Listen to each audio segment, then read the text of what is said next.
So often I hear about color theory a lot in makeup. So when I first started doing makeup, I learned the color wheel and a lot of different colors and all that stuff. So can you explain color theory a little bit more in terms of makeup and art? So, well, color theory is really vast. So it's something that you can spend years trying to understand and wrap your mind around. But I think the basic thing is to have a working knowledge of what is complementary, what's working for, and what's working against. Having a really strong sense of what contrast looks like. Contrast looks like opposites, polar opposites, things that don't necessarily go together, but look beautiful together, create harmony. So when I think of harmony, I think of colors like purple and red. You know, it's an unorthodox pairing, but it looks beautiful and rich together. Something like, a blue and orange looks really, really amazing together. But it doesn't have to be literal. It doesn't have to be red and green. You can have a beautiful red lip, but pair it with, a blue that has a tint of green, and it would still complement the eyes because our eyes are looking forward to those contrasts. So if I were you guys, I would go and get a color wheel. You can get these at, Home Depot, you can get them at a hardware store or something like that, but start to play around with contrasting colors and don't look at contrasting colors just in the face. Look at them in your wardrobe, take them in your home. For me, guys, I have so much fun playing with colors in my home. For me, makeup is such a small piece of the pie when it comes to color. It's not just that, it's an overall sweeping environment. Everything that you look at is saturated in color, from the sky to the grass, to even if you're in Manhattan, in an urban jungle. So I want you guys to take a little bit more liberty to explore and see what that looks like. What are some of the misconceptions of being a makeup artist at such a high level as yourself? A lot of misconceptions are revolving around a generation prior. So either that we all have massive egos, that we are divas, or we're spoiled brats in some way, or that we gossip, or so many things have happened because there have been damaging relationships or things that have happened prior. So for me, one of the myths that I always like to debunk is the fact that hair and glam is not loyal. So a lot of people don't trust their glam or don't trust their hair and makeup artist or the stylist because a lot of people before us ran their mouth a lot.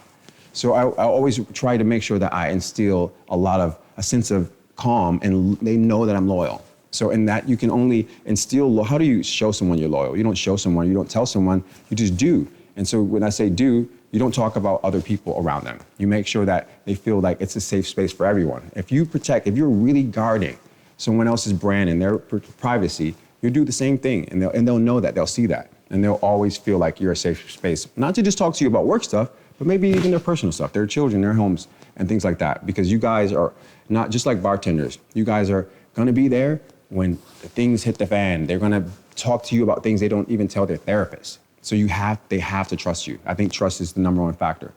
Another misconceived notion is that we make so much money for doing everything that we do.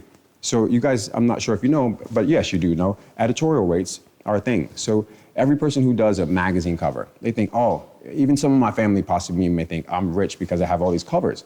But we all make $150 for a magazine cover. The celebrity makes that much, I make that much, the hairstylist makes that much. But what you do with these covers is where you make your money. So those covers are your selling point, if you will. So the misconception is that everything you do and everything you're attached to is $1. A lot of times I've left my house, you guys know this, and I'm sure you guys do the same, for free. I do so many jobs. Sometimes I have to look at, even in 2020, now, I'm like, wait a minute. I have to look at my calendar. How much free work am I doing right now? Like, how much am I doing because I believe in the dream or believe in what I want to do, or for the brand of it all? But I still have to pay bills. There's always a dynamic of knowing, okay, I'm doing the work and I'm networking or getting myself out there, but you still have to earn a living.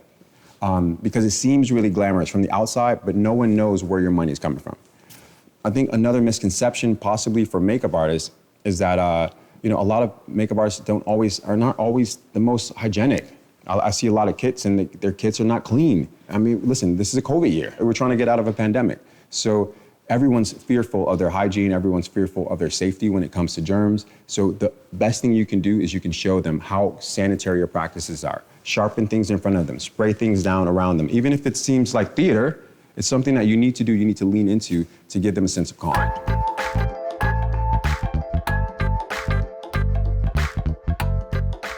When you're assisting or shadowing someone, when do you know when to break free and to become your own independent freelance artist? It's a really amazing question.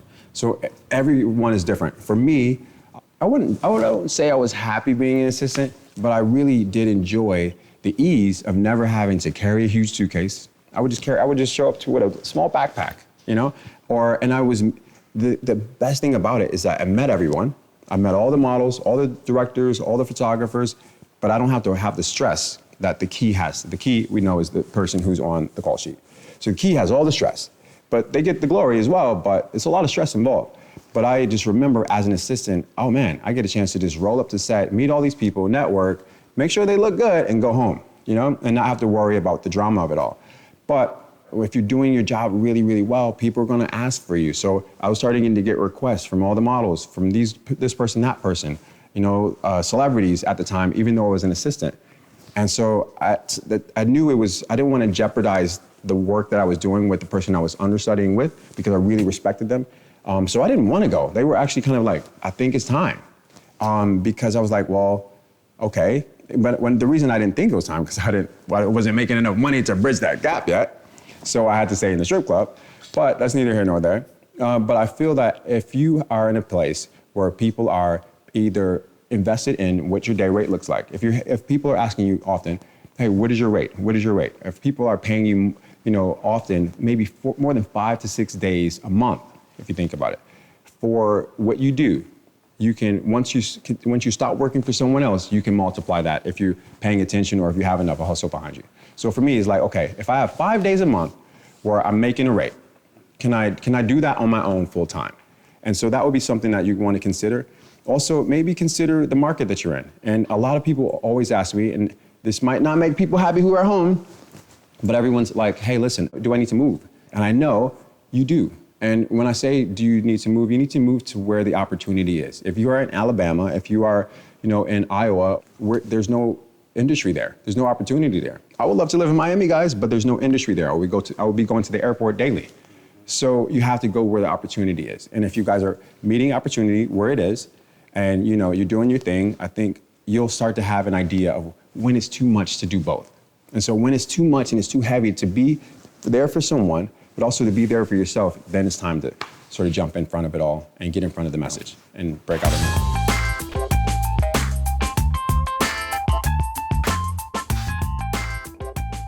When do you know when to be the teacher and when to be the student? So when to be the teacher and when to be the student. So guys, to be honest with you, I've never grown out of being a student. I'm still a student now. Like having a conversation with you, holding space with you, having community, I'm learning from you guys. I learn from my assistants daily. Like even today, you know, like you guys would show me something that I haven't seen because I've been so busy, or a trick that you guys have seen, something you've seen online. I learn from real women who are on social media all the time. So whenever you feel like, hey, I'll no longer become a student, you should no longer do whatever it was you were doing. Because the greatest people, the greatest musicians, the greatest artists, you know, dancers, directors are always a student of the craft. And like I said yesterday, I'm not sure if you guys heard, but you want to continue to be a white belt. You want to continue to learn and absorb as much information as possible. As soon as you feel like I'm a senior, I'm varsity, I'm not JV any longer, there's so much arrogance in that space that there's the growth, you marginalize your growth. So don't marginalize that growth, continue to be a white belt. And then also, you know, listen, I'm around people who may be, like, I look at my clients and I don't have what they have. So I gotta keep hustling and working until I have what they have. So I'm gonna continue to learn from these people who have actually moved through society in some way. They've seen a shortcut somewhere that I wanna learn from. And so, yeah, I always would hope to be a student of life, of the world, of the game, you know? So I'm a student of the game until I die. When you hit a certain professional status and you always want to remain a student and still learn and find different ways to perfect your craft, how do you go? Like, how would you go about good question. assisting someone with, you know, more professional? That's a really good question.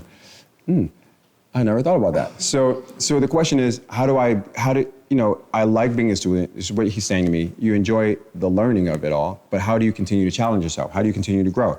And so for me, wow, that's a good question. I continue to look at people, and so for now, there's been a shift in the industry. There's been a shift where it's not so much I'm looking toward the business for the inspiration, I'm looking to real women. I'm looking for people. I'm looking to be led by society. So I'm looking for somebody online. I'll follow a hashtag of a popular makeup trend or a lipstick or whatever, and I'll see somebody doing something so cool, and I'll just start saving them all on the back of my Instagram. I have all of these saved, beautiful images. So many people who are doing so much cool stuff, and then on sets, what I'll do is I'll have my team print them all out and create mood boards around that. And so basically all of my mood boards are stuff that real women are already doing. And so that's when I know I'm connected to source, if that makes any sense. But, so it's also hard as an artist at times to stay inspired. To stay inspired is hard because whenever you monetize your art, like I'm not sure if you guys have any friends who are dancers or musicians or whatever, but when you were doing what you were doing for free and you loved it, it was something that you can get out of bed and do every single day. You didn't need to be paid for it. But as soon as you start to monetize an art career in any art form, anybody who's any direction would understand, it changes how you feel about the art. It changes how you feel about the craft. And the love is not necessarily there any longer. So you have to find that love. You have to reinvigorate yourself. You have to reimagine, why did I get into this in the first place? Because money changes, agents, contracts, all that things seems glamorous and cool, and it's nice because it allows you to have a really healthy lifestyle, but it changes what was honest for you at one point. So for example, if you were a dancer and your mom put you in ballet and you loved it, but as soon as you went to Juilliard and you had to, and you had to realize that it was competitive, and then you're automatically on a team or some kind of dance troupe, and now you're making money for it, it's not honest any longer. Mm-hmm. So that honesty, you always want to try to chase the honesty back in the artistry, if that makes any sense.